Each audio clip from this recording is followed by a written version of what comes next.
La dama del perrito. Anton Chejov. 1. Un nuevo personaje había aparecido en la localidad. Una señora con un perrito. Dmitri Dmitrich Gurov, que por entonces pasaba una temporada en Yalta, empezó a tomar algún interés en los acontecimientos que ocurrían. Sentado en el pabellón de Vernet, vio pasearse junto al mar a una señora joven de pelo rubio y mediana estatura que llevaba una boina. Un perrito blanco de Pomerania corría delante de ella. Después la volvió a encontrar en los jardines públicos y en la plaza varias veces. Caminaba sola, llevando siempre la misma boina y siempre con el mismo perrito. Nadie sabía quién era, y todos la llamaban sencillamente la señora del perrito. Si está aquí sola, sin su marido o amigos, no estaría mal trabar amistad con ella, pensó Gurov. Aún no había cumplido 40 años, pero tenía ya una hija de 12 y 2 hijos en la escuela. Se había casado joven, cuando era estudiante de segundo año, y por entonces su mujer parecía tener la mitad de edad que él. Era una mujer alta y tiesa, de cejas oscuras, grave y digna, y como ella misma decía, intelectual. Leía mucho, usaba un lenguaje rebuscado, llamaba a su marido no Dmitri, sino Dimitri, y él en secreto la consideraba falta de inteligencia, de ideas limitadas, cursi. Estaba avergonzado de ella y no le gustaba quedarse en su casa. Empezó por serle infiel hacía mucho tiempo. Le fue infiel bastante a menudo y probablemente por esta razón casi siempre hablaba mal de las mujeres. Y cuando se tocaba ese asunto en su presencia, acostumbraba llamarlas la raza inferior. Parecía estar tan escarmentado por la amarga experiencia que le era lícito llamarlas como quisiera y sin embargo no podía pasarse 2 días seguidos sin la raza inferior. En la sociedad de hombres estaba aburrido y no parecía el mismo. Con ellos se mostraba frío y poco comunicativo, pero en compañía de mujeres se sentía libre, sabiendo de qué hablarles y cómo comportarse. Se encontraba a sus anchas entre ellas, aunque estuviese callado. En su aspecto exterior, su carácter y toda su naturaleza, había algo de atractivo que seducía a las mujeres, predisponiéndolas en su favor. Él sabía esto y diríase también que alguna fuerza desconocida lo llevaba hacia ellas. La experiencia a menudo repetida, la cruda y amarga experiencia, le había enseñado hacía tiempo que con gente decente, especialmente gente de Moscú, siempre lentos e irresolutos para todo, la intimidad, que al principio diversifica agradablemente la vida y parece una ligera y encantadora aventura, llega a ser inevitablemente un intrincado problema y con el tiempo la situación se hace insoportable. Pero a cada nuevo encuentro con una mujer interesante, esta experiencia se le olvidaba, sentía ansias de vivir y todo lo encontraba sencillo y divertido. Una noche que estaba comiendo en los jardines, la señora de la boina llegó lentamente y se sentó a la mesa de al lado. La expresión de su rostro, su aire, el vestido y el peinado le indicaron que era una señora que estaba casada, que se encontraba en Yalta por primera vez y que estaba triste. Las historias inmorales que se murmuran en sitios como Yalta son la mayor parte mentira. Gurov las despreciaba sabiendo que tales historias eran inventos, en su mayor parte de personas que hubieran pecado tranquilamente de haber tenido ocasión. Pero cuando la señora del perro se sentó a la mesa de al lado, a 3 pasos de él, recordó esas historias de conquistas fáciles, de excursiones a las montañas y el tentador pensamiento de una dulce y ligera aventura amorosa, una novela con una mujer desconocida, cuyo nombre le fuese desconocido también, se apoderó súbitamente de su ánimo. Llamó cariñosamente al pomeranio y cuando el perro se acercó a él lo acarició con la mano. El pomeranio gruñó. Gurov volvió a pasarle la mano. La señora miró hacia él bajando enseguida los ojos. «No muerde», dijo, y se sonrojó. «¿Le puedo dar un hueso?», preguntó Gurov, y como ella asintiera con la cabeza, volvió a decir cortésmente: «¿Hace mucho tiempo que está usted en Yalta?». «5 días. Yo llevo ya 15 aquí». Un corto silencio siguió a estas palabras. «El tiempo pasa deprisa y, sin embargo, es tan triste esto», dijo ella sin mirarlo. «Es que se ha puesto de moda decir que esto es triste. Cualquier provinciano viviría en Beliov o en Yidra sin estar triste y cuando llega aquí exclama enseguida: ¡qué tristeza! ¡Qué polvo! Cualquiera diría que viene de Granada». Ella se echó a reír. Luego ambos siguieron comiendo en silencio, como extraños, pero después de comer pasearon juntos y pronto empezó entre ellos la conversación ligera y burlona de dos personas que se sienten libres y satisfechas, a quienes no importa ni lo que van a hablar ni hacia dónde han de dirigirse. Pasearon y hablaron de la luz tan rara que había sobre el mar. El agua era de un suave tono malva oscuro y la luna extendía sobre ella una estela dorada. Hablaron del bochorno que hacía después de un día de calor. Gurov le contó que había venido de Moscú, en donde tomó el grado de artes, pero que era empleado de un banco, que había estado como cantante en una compañía de ópera, abandonándola luego, que poseía 2 casas en Moscú. De ella supo que había sido educada en San Petersburgo, que vivía en San Petersburgo, pero vivía en ese desde su matrimonio, hacía 2 años, y que todavía pasaría un mes en Yalta, donde se le reuniría tal vez su marido, que también necesitaba unos días de descanso. No estaba muy segura de si su marido tenía un puesto en el departamento de la Corona o en el Consejo Provincial, y esta misma ignorancia parecía divertirla. También supo Gurov que se llamaba Ana Sergeyevna. Más tarde, una vez en su cuarto, pensó en ella. Pensó que volvería a encontrársela al día siguiente. Sí, necesariamente se encontrarían. Al acostarse recordó lo que ella le contara de sus sueños de colegio. Había estado en él hasta hacía poco, estudiando lecciones como una niña, y Gurov pensó en su propia hija. Recordaba también su desconfianza, la timidez de su sonrisa y sus modales, su manera de hablar a un extraño. Debía ser esta la primera vez en su vida que se encontraba sola, examinada con curiosidad e interés, la primera vez también que al dirigirse a ella creyó adivinar en las palabras de los demás secretas intenciones.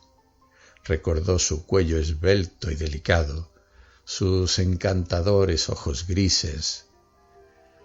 Algo hay de triste en esta mujer, pensó, y se quedó dormido. 2.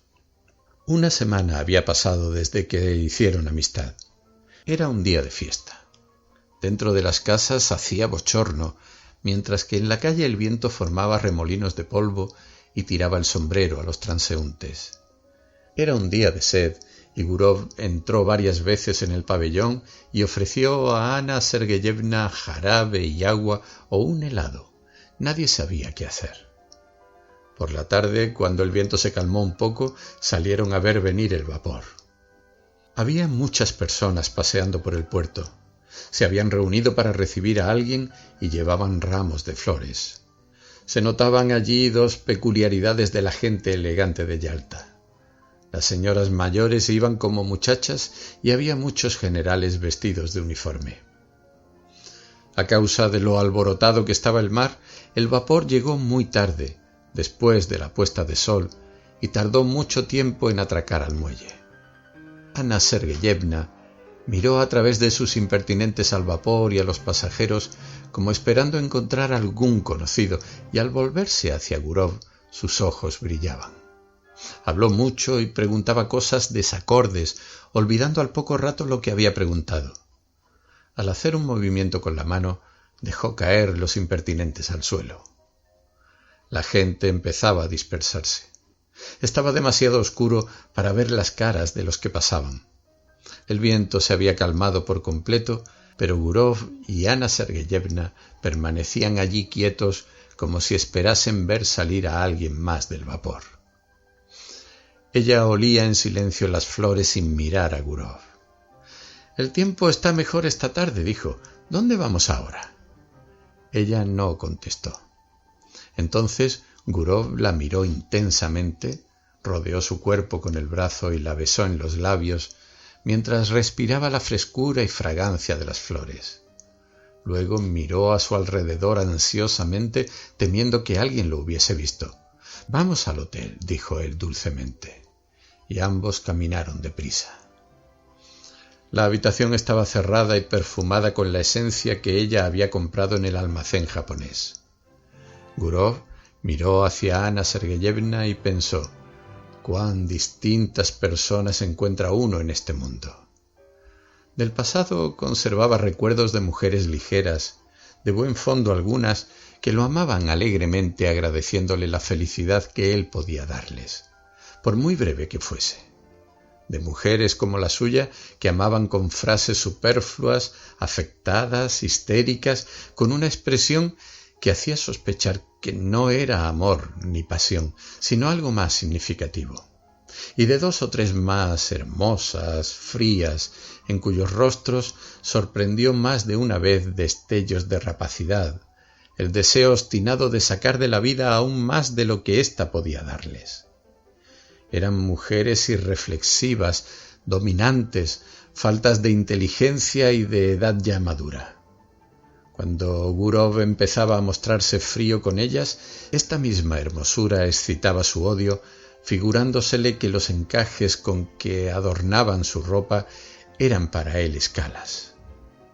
Pero en el caso actual sólo había la timidez de la juventud inexperta, un sentimiento parecido al miedo, y todo esto daba a la escena un aspecto de consternación, como si alguien hubiera llamado de repente a la puerta. La actitud de Anna Sergeyevna, la señora del perrito, en todo lo sucedido tenía algo de peculiar, de muy grave, como si hubiera sido su caída. Así parecía, y resultaba extraño, inapropiado. Su rostro languideció y lentamente se le soltó el pelo. En esa actitud de abatimiento y meditación se asemejaba a su grabado antiguo, la mujer pecadora. «Hice mal», dijo. «Ahora usted será el primero en despreciarme». Sobre la mesa había una sandía. Gurov cortó una tajada y empezó a comérsela sin prisa. Durante cerca de media hora ambos guardaron silencio. Anna Sergeyevna estaba conmovedora.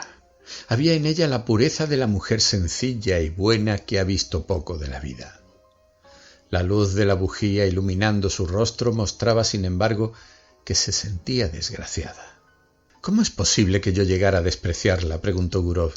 «No sabe usted lo que dice». «Dios me perdone», dijo ella, y sus ojos se llenaron de lágrimas. «Es horrible», añadió. «Parece que necesita usted ser perdonada». «¿Perdonada? No. Soy una mala mujer. Me desprecio a mí misma y no pretendo justificarme. No es a mi marido, es a mí a quien he engañado. Y esto no es de ahora. Hace mucho tiempo que me estoy engañando. Mi marido podrá ser bueno y honrado, pero es un lacayo. No sé qué es lo que hace allí ni en lo que trabaja, pero sé que es un lacayo. Yo tenía 20 años cuando me casé con él. He vivido atormentada por un sentimiento de curiosidad. Necesitaba algo mejor. Debe de haber otra clase de vida, me decía a mí misma. Sentía ansias de vivir, vivir, vivir. La curiosidad me abrasaba. Usted no me comprende, pero le juro a Dios que llegó un momento en que no pude contenerme. Algo fuera de lo corriente debió ocurrirme. Le dije a mi marido que estaba mala y me vine aquí.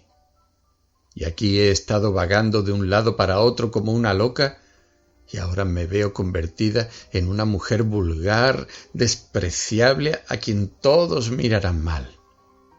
Gurov se sintió aburrido casi al escucharla. Le irritaba el tono ingenuo con que hablaba y aquellos remordimientos tan inoportunos. A no ser por las lágrimas, hubiera creído que estaba representando una comedia. «No la entiendo a usted», dijo dulcemente. «¿Qué es lo que quiere?» Ella ocultó su rostro en el pecho de él, estrechándolo tiernamente. Créame usted, se lo suplico. Amo la existencia pura y honrada, odio el pecado. Yo no sé lo que estoy haciendo. La gente suele decir, el demonio me ha tentado. Yo también pudiera decir que el espíritu del mal me ha engañado. «Shh», murmuró Gurov. Después la miró fijamente, la besó, hablándole con dulzura y cariño, y poco a poco se fue tranquilizando, volviendo a estar alegre, y acabaron por reírse los dos. Cuando salieron afuera no había un alma a orillas del mar.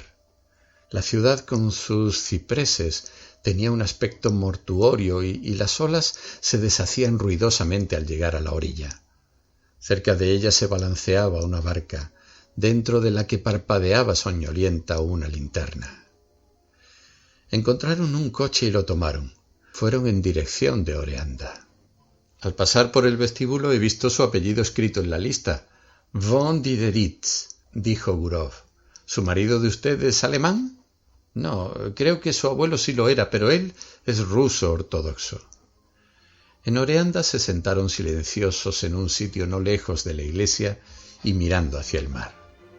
Yalta apenas era visible a través de la bruma matinal. Blancas nubes permanecían quietas en lo alto de las montañas. No se movía una hoja, en los árboles cantaban las cigarras, y sólo llegaba a ellos desde abajo el cavernoso y monótono ruido de las olas hablando de paz, de ese sueño eterno que a todos nos espera. Del mismo modo debía oírse cuando ni Yalta ni Oreanda existían. Así se oye ahora y se oirá con la misma monotonía cuando ya no vivamos. Y en esta constancia, en esta completa indiferencia para la vida y la muerte de cada uno de nosotros, ahí se oculta tal vez la garantía de nuestra eterna salvación, del movimiento incesante de la vida sobre el mundo, del progreso hacia la perfección. Sentado al lado de una mujer joven que en la luz del amanecer parecía tan encantadora, acariciada e idealizada por los mágicos alrededores, el mar, las montañas, las nubes, el cielo azul, Gurov pensó lo hermoso que es todo en el mundo cuando se refleja en nuestro espíritu, todo menos lo que pensamos o hacemos cuando olvidamos nuestra dignidad y los altos designios de nuestra existencia. Un hombre pasó cerca de ellos, un guarda probablemente. Los miró y siguió adelante. Y este detalle les parecía misterioso y lleno de encanto también. Luego vieron un vapor que venía de Teodosia, cuyas luces brillaban confundidas con las del amanecer. «Hay gotas de rocío sobre la hierba», dijo Ana Sergeyevna después de un silencio. «Sí, es hora de volver a casa». Y se volvieron a la ciudad. Desde entonces volvieron a verse todos los días a las 12. Comían juntos, se paseaban, contemplaban el mar. Ella se quejaba de dormir mal, sentía palpitaciones en el corazón, le hacía las mismas preguntas, interrumpidas a veces por celos, otras por el miedo de que Gurov no la respetara bastante. Y a menudo en los jardines, a orillas del agua, cuando se encontraban solos, él la besaba apasionadamente. Aquella vida reposada, aquellos besos en pleno día mientras miraba alrededor por temor de ser visto, el calor, el olor del mar y el continuo ir y venir de gente desocupada, perfumada, bien vestida, hicieron de Gurov otro hombre. Encontraba a Ana Sergeyevna hermosa, fascinadora, y así se lo repetía a ella. Se volvió impaciente y apasionado hasta el punto de no querer separarse de su lado, y ella, mientras tanto, seguía pensativa y continuamente le decía que no la respetaba bastante, que no la amaba lo más mínimo y que seguramente pensaría de ella como de una mujer cualquiera. Todos los días a la caída de la tarde se iban en coche fuera de Yalta, a Oreanda o a la Cascada, y estos paseos eran siempre un triunfo para ellos. La escena les impresionaba invariablemente como algo magnífico y hermosísimo. Esperaban al marido que debía venir pronto, pero un día llegó una carta en la que anunciaba que se encontraba mal y suplicaba a su esposa que volviera cuanto antes. Anna Sergeyevna se preparó, pues, a marcharse. «Es una buena cosa el que yo me vaya», le dijo a Gurov. «Es el dedo del destino». El día de la marcha Gurov la acompañó en el coche. Cuando llegaron al tren y sonó la segunda campanada, Anna Sergeyevna le dijo: «Déjame mirarte una vez más. Otra vez. Así, ya está». No lloraba, pero en su rostro se reflejaba tal tristeza que parecía enferma, los labios le temblaban.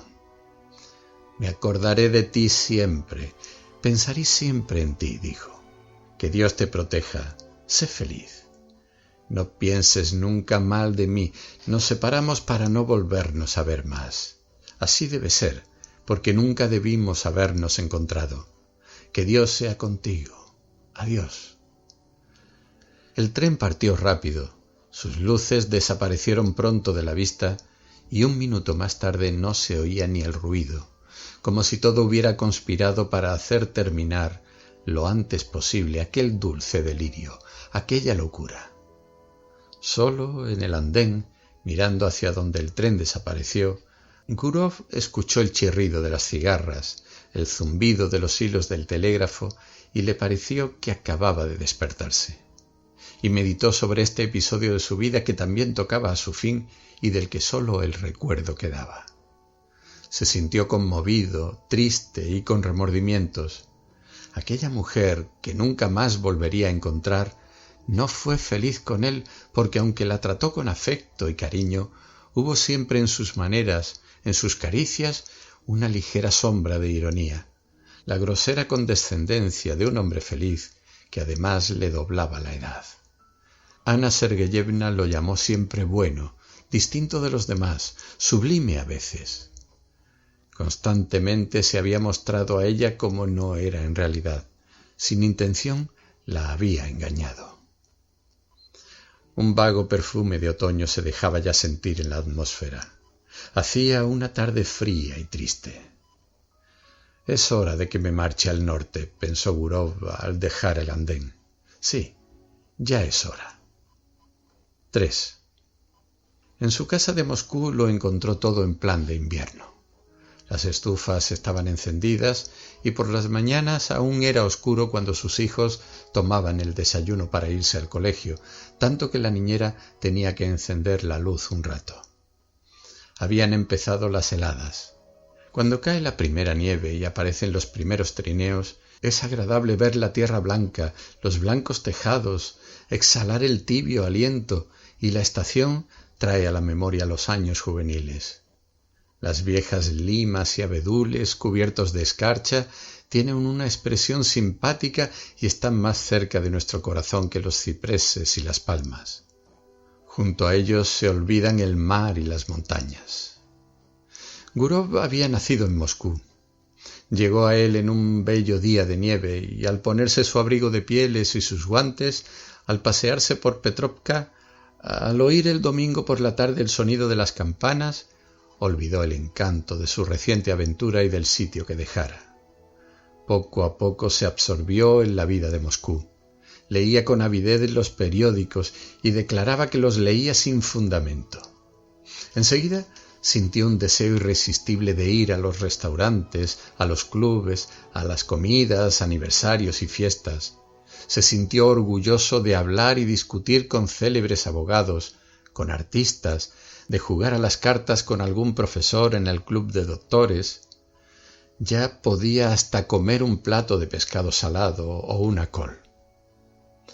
Al cabo de un mes, le pareció que la imagen de Anna Sergeyevna había de cubrirse de una bruma en su memoria y visitarlo en sueños de cuando en cuando, con una sonrisa, como hacían otras. Pero pasó más de un mes, llegó el verdadero invierno, y recordaba todo aquello tan claramente como si se hubiera separado de Anna Sergeyevna el día antes. Estos recuerdos, lejos de morir, se avivaron con el tiempo.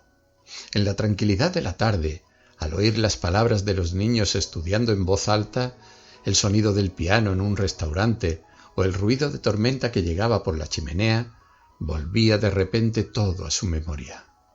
Lo ocurrido en el muelle la mañana de niebla junto a las montañas, el vapor que volvía de Teodosia y los besos.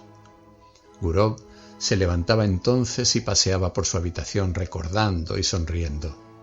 Luego sus recuerdos se convertían en ilusiones y en su fantasía el pasado se mezclaba con el porvenir. Ana Sergeyevna no lo visitaba ya en sueños, lo seguía por todas partes como una sombra, como un fantasma. Al cerrar los ojos la veía como si estuviese viva delante de él, y Gurov la encontraba más encantadora, más joven, más tierna de lo que en realidad era, imaginándosela aún más hermosa de lo que estaba en Yalta. Por la tarde, Ana Sergeyevna lo miraba desde el estante de los libros, desde el hogar de la chimenea, desde cualquier rincón oía su respiración y el roce acariciador de sus faldas. En la calle miraba a todas las mujeres buscando alguna que se pareciese a ella. Un deseo intenso de comunicar a alguien sus ideas lo atormentaba, pero en su casa era imposible hablar de su amor, y fuera de ella tampoco tenía a nadie. Ni a sus compañeros de oficina ni a ninguno en el banco podía contárselo. ¿De qué iba a hablar entonces? ¿Pero es que había estado enamorado? ¿Hubo algo de poético, de edificante, simplemente de interés en sus relaciones con Ana Sergeyevna? Y todo se le volvía a hablar vagamente de amor, de mujer, y nadie sospechaba nada. Solo su esposa fruncía el entrecejo y decía: «¿No te va el papel de conquistador, Dmitri?» Una tarde, al volver del club de doctores con un oficial con el que había estado jugando a las cartas, no se pudo contener y le dijo: «Si supieras la mujer tan fascinadora que conocí en Yalta». El oficial entró en su trineo y se iba ya, pero se volvió de pronto exclamando: «Dmitri, Dmitri». «¿Qué?» «Tenías razón esta tarde. El esturión era demasiado fuerte». Aquellas palabras tan corrientes llenaron a Gurov de indignación, encontrándolas degradantes y groseras. ¡Qué modo tan salvaje de hablar! ¡Qué noches más estúpidas! ¡Qué días más faltos de interés! El afán de las cartas, la glotonería, la bebida, el continuo charlar siempre sobre lo mismo. Todas estas cosas absorben la mayor parte del tiempo de muchas personas, la mejor parte de sus fuerzas. Y al final de todo eso, ¿qué queda? Una vida servil, acortada, trivial e indigna, de la que no hay medio de salir, como si se estuviera encerrado en un manicomio o una prisión. Gurov no durmió en toda la noche. Tan lleno de indignación estaba. Al día siguiente se levantó con dolor de cabeza y a la otra noche volvió a dormir mal. Se sentó en la cama pensando, luego se levantó y empezó a pasearse por la habitación. Estaba harto de sus hijos, del banco y sin ganas de ir a ningún sitio ni de ver a nadie. En las vacaciones de diciembre se preparó para un viaje. Le dijo a su mujer que iba a San Petersburgo a un asunto de un amigo y se marchó a Es. ¿Para qué? Ni él mismo lo sabía. Sentía necesidad de ver a Ana Sergeyevna y de hablarle, a ser posible arreglar una entrevista con ella. Llegó a Es por la mañana y tomó el mejor cuarto del hotel. Un cuarto con una alfombra gris en el suelo y un tintero gris de polvo sobre la mesa, adornado con una figura a caballo que tenía el sombrero en la mano.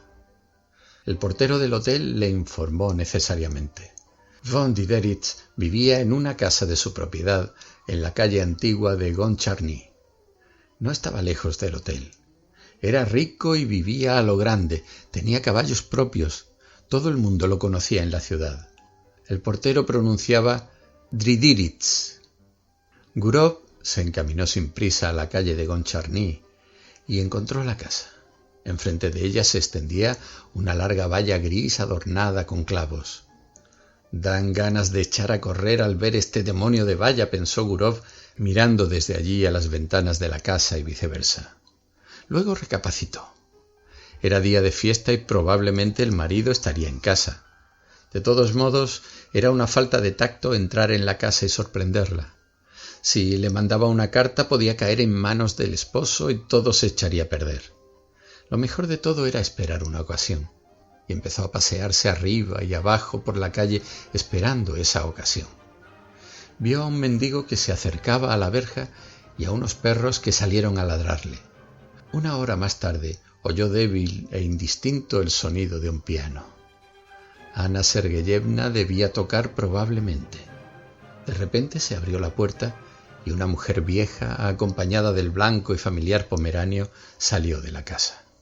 Gurov estuvo a punto de llamar al perro, pero empezó a latirle violentamente el corazón y en su excitación no pudo recordar el nombre. Siguió paseándose y midiendo la empalizada gris una y otra vez, y entonces le dio por pensar que Ana Sergeyevna lo había olvidado y se estaba a aquellas horas divirtiendo con otro, lo cual, al fin y al cabo, era natural en una mujer joven, que no tenía otra cosa que mirar desde por la mañana hasta la noche más que aquella condenada valla. Se volvió a su cuarto del hotel y estuvo largo rato sentado en el sofá sin saber qué hacer. Luego comió y durmió bastante tiempo. ¡Qué estúpido!, exclamó al despertarse y mirar por la ventana. Sin venir a qué, me he quedado dormido y ahora ya es de noche. ¿Qué hago? Se sentó en la cama, que estaba cubierta por una colcha gris como las de los hospitales, y empezó a burlarse de sí mismo. Sentía un fastidio terrible. Al diablo la señora del perro y la dichosa aventura. En un buen lío te has metido, Gurov. Aquella mañana le había llamado la atención un cartel con letras muy grandes. La geisha iba a ser representada por primera vez. Al recordar esto se vistió y se marchó al teatro. Es posible que ella vaya a la primera representación, pensó. El teatro estaba lleno. Como en todos los de provincia, había una atmósfera muy pesada, una especie de niebla que flotaba sobre las luces. Por las galerías se oía el rumor de la gente. En la primera fila, los pollos elegantes de la localidad estaban de pie mirando a la gente antes de levantarse el telón. En el palco del gobernador, su hija, adornada con una boa, mientras que él, oculto modestamente detrás de la cortina, solo dejaba visible las manos. La orquesta empezó a afinar los instrumentos. El telón se levantó. Seguía entrando gente que iba a ocupar sus sitios y Gurov los miraba uno a uno con ansia. Ana Sergeyevna llegó también. Se sentó en la tercera fila y Gurov sintió que su corazón se contraía al mirarla. Comprendió entonces claramente que para él no había en todo el mundo ninguna criatura tan querida como aquella. Aquella mujercita sin atractivos de ninguna clase, perdida en la sociedad de provincia, con sus vulgares impertinentes, llenaba toda su vida. Era su pena y su alegría, la única felicidad que ambicionaba, y al oír la música de la orquesta y el sonido de los pobres violines provincianos, pensó cuán encantadora era. Pensó y soñó. Un hombre joven, con patillas, alto y encorvado, llegó con Ana Sergeyevna y se sentó a su lado. Inclinaba la cabeza a cada paso y parecía estar continuamente haciendo reverencias. Debía ser sin duda el esposo que una vez en Yalta, en una exclamación de amargura, llamó ella lacayo. Sonreía almibaradamente y en el ojal de la chaqueta llevaba una insignia o distinción que recordaba el número de un criado. En el primer descanso el marido se salió fuera a fumar y Ana Sergeyevna se quedó sola en su butaca. Gurov se acercó a ella y con voz temblorosa y una sonrisa forzada le dijo: «Buenas noches». Al volver la cabeza y encontrarse con él, Ana Sergeyevna se puso intensamente pálida. Lo miró otra vez, horrorizada casi, y estrujó el abanico y los impertinentes entre las manos como luchando para no desmayarse. Los dos guardaban silencio. Ella seguía sentada, él de pie, asustado por la confusión que su presencia le produjo y no atreviéndose a sentarse a su lado. Los violines y la flauta empezaron a sonar y de repente Gurov sintió como si de todos los palcos los estuvieran mirando. Ana Sergeyevna se levantó, marchando rápida hacia la puerta. Siguió él y ambos empezaron a andar sin saber a dónde iban. A través de pasillos, bajando y subiendo escaleras, viendo desfilar ante sus ojos uniformes escolares, civiles, militares, todos con insignias. Al pasar, veían señoras, abrigos de piel colgados en las perchas, y el aire les traía olor a tabaco viejo. Y Gurov, cuyo corazón latía con violencia, pensó: «¡Cielos! ¿Para qué habrá aquí esta gente y esta orquesta?». Y recordó en aquel instante, cuando después de marcharse Ana Sergeyevna de Yalta, creyó él que todo había terminado y que no volverían a encontrarse más. Pero cuán lejos estaban del final. Al pie de una escalera estrecha y sombría sobre la que se leía «Paso al anfiteatro», se pararon. «¿Cómo me has asustado!», exclamó ella, sin respiración casi, todavía pálida y como agobiada. «¡Oh, cómo me has asustado! Estoy medio muerta. ¿Por qué has venido? ¿Por qué?». «Pero escúchame, Ana, escúchame», repetía Gurov rápidamente y en voz baja. «Te suplico que me escuches». Ella lo miraba con temor mezclado de amor y de súplica. Lo miraba intensamente como si quisiera grabar sus facciones más profundamente en su memoria. «Soy tan desgraciada», siguió diciendo sin escucharle. «No he hecho más que pensar en ti todo el tiempo. No vivo más que para eso. Y sin embargo, necesitaba olvidar. Pero ¿por qué? ¿Por qué has venido?». En el piso de arriba 2 colegiales fumaban mirando hacia abajo, pero a Gurov no le importaba nada. Atrayendo hacia sí a Ana Sergeyevna, empezó a besarle la cara, las mejillas y las manos. «¿Qué estás haciendo? ¿Qué estás haciendo?», gritaba ella con horror, apartándolo de sí. «¿Estamos locos? Vete ahora mismo. Te lo pido por lo que más quieras, te lo suplico, que viene gente». Alguien subía por las escaleras. «Es preciso que te vayas», siguió diciendo Ana Sergeyevna, y su voz parecía un susurro. «¿Oyes, Dmitri Dmitrich? Iré a verte a Moscú. Nunca he sido feliz, ahora lo soy menos todavía, y nunca seré dichosa. No me hagas sufrir más. Te juro que iré a Moscú, pero ahora separémonos, mi amado Gurov, no hay más remedio». Estrechó su mano y empezó a bajar las escaleras muy deprisa, volviendo atrás la cabeza, y en sus ojos pudo ver él que realmente era desgraciada. Gurov esperó un poco más, escuchó hasta que dejó de oírse el rumor de sus pasos, y entonces fue a buscar su abrigo y se marchó del teatro. 4. Y Ana Sergeyevna empezó a ir a verlo a Moscú. Cada 2 o 3 meses abandonaba a ese, diciendo a su esposo que iba a consultar a un doctor acerca de un mal interno que sentía. El marido le creía y no le creía. En Moscú paraba en el hotel del Bazar Eslavo y desde allí enviaba a Gurov un mensajero con una gorra encarnada. Gurov la visitaba y nadie en Moscú lo sabía. Una mañana de invierno se dirigía hacia el hotel a verla. El mensajero llegó la noche anterior. Iba con él su hija, a quien acompañaba al colegio. La nieve caía en grandes copos blancos. «Hay 3 grados sobre cero y sin embargo nieva», dijo Gurov a su hija. «Solo hay deshielo en la superficie de la tierra. A mucha más altura de la atmósfera la temperatura es distinta completamente». «¿Y por qué no hay tormentas en invierno, papá?». Y le explicó esto también. Hablaba pensando que iba a verla a ella, que nadie lo sabía y probablemente no se enteraría nunca. Tenía 2 vidas, una franca, abierta, vista y conocida de todo el que quisiera, llena de franqueza relativa y relativa falsedad, una vida igual a la que llevaban sus amigos y conocidos, y otra que se deslizaba en secreto.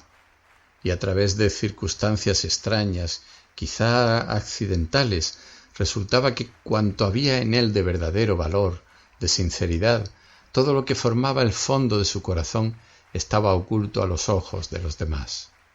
En cambio, cuanto había en él de falso, el estuche en que solía esconderse para ocultar la verdad, como por ejemplo su trabajo en el banco, sus discusiones en el club, aquello de la raza inferior, su asistencia acompañado de su mujer a aniversarios y fiestas, todo eso lo hacía delante de todo el mundo. Desde entonces juzgó a los otros por sí mismo, no creyendo en lo que veía y pensando siempre que cada hombre vive su verdadera vida en secreto, bajo el manto de la noche. La personalidad queda siempre ignorada, oculta, y tal vez por esta razón el hombre civilizado tiene siempre interés en que sea respetada. Después de dejar a su hija en el colegio, Gurov se dirigió al bazar eslavo. Se quitó abajo el abrigo de pieles, subió las escaleras y llamó a la puerta. Ana Sergeyevna, vestida con su traje gris favorito, exhausta por el viaje y la espera, lo aguardaba desde la noche anterior. Estaba pálida. Lo miró sin sonreír y apenas había entrado, se arrojó en sus brazos. Fue su beso lento, prolongado, como si hiciera años que no se veían. —¿Y bien? ¿Qué tal lo vas pasando allí? —preguntó Gurov. —¿Qué noticias traes? —Espera, ahora te contaré, no puedo hablar. Y no podía, estaba llorando. Se volvió de espaldas a él, llevándose el pañuelo a los ojos. La dejaremos llorar, me sentaré y esperaré, pensó Dmitri, y se sentó en una butaca. Mientras tanto, llamó al timbre y pidió que le trajeran té. Ana Sergeyevna seguía de espaldas a él, mirando por la ventana. Lloraba de emoción al darse cuenta de lo triste y dura que era la vida para ambos. Solo podían verse en secreto, ocultándose de todo el mundo, como ladrones. Sus vidas estaban destrozadas. —Ven, cállate —dijo Gurov. Para él era evidente que aquel amor tardaría mucho en acabarse, que no podía encontrarle fin. Ana Sergeyevna cada vez lo quería más, lo adoraba y no había que pensar en decirle que aquello se acabaría alguna vez. Por otra parte, no lo hubiera creído. Se levantó a consolarla con alguna palabra de cariño, apoyó las manos en sus hombros y en aquel momento se vio en el espejo. Empezaba a blanquearle la cabeza, y le pareció raro haber envejecido tan rápida y tontamente durante los últimos años. Aquellos hombros sobre los que reposaban sus manos eran jóvenes, llenos de vida y calor, temblaban. Sintió compasión por aquella vida todavía tan joven, tan encantadora, pero probablemente no lejos de marchitarse como la suya. ¿Por qué lo amaba ella tanto? Siempre había parecido a las mujeres distinto de cómo era en realidad. Amaban no a él mismo, sino al hombre que se habían forjado en su imaginación, a aquel a quien con ansia buscaran toda la vida. Y después, al notar su engaño, lo seguían amando lo mismo. Sin embargo, ninguna fue feliz con él. El tiempo pasó, hizo amistad con ellas, vivió con algunas, se separó luego, pero nunca había amado. Sería lo que quisiera, pero no era amor. Y he aquí que ahora, cuando su cabeza empezaba a blanquear, se había realmente enamorado por primera vez en su vida. Ana Sergeyevna y él se amaban como algo muy próximo y querido, como marido y mujer, como tiernos amigos. Habían nacido el uno para el otro y no comprendían por qué ella tenía un esposo y él una esposa. Eran como dos aves de paso obligadas a vivir en jaulas diferentes. Olvidaron el uno y el otro cuanto tenían por qué avergonzarse en el pasado, olvidaron el presente y sintieron que aquel amor los había cambiado. Otras veces, en momentos de depresión moral, Gurov se había reconfortado a sí mismo con razonamientos de alguna clase, pero ahora no le preocupaban estas cosas. Sentía profunda compasión, necesidad de ser sincero y tierno. «No llores, querida», le dijo. «Ya has llorado bastante, vamos. Ven y hablaremos un poco, arreglaremos algún plan». Entonces discutieron sobre la necesidad de evitar tanto secreto, el tener que vivir en ciudades diferentes y verse tan de tarde en tarde. ¿Cómo librarse de aquel intolerable cautiverio? ¿Cómo? ¿Cómo?, se preguntaba Gurov con la cabeza entre las manos. ¿Cómo? Y parecía como si dentro de pocos momentos todo fuera a solucionarse y una nueva y espléndida vida empezara para ellos. Y ambos veían claramente que aún les quedaba un camino largo, largo que recorrer, y que la parte más complicada y difícil no había hecho más que empezar.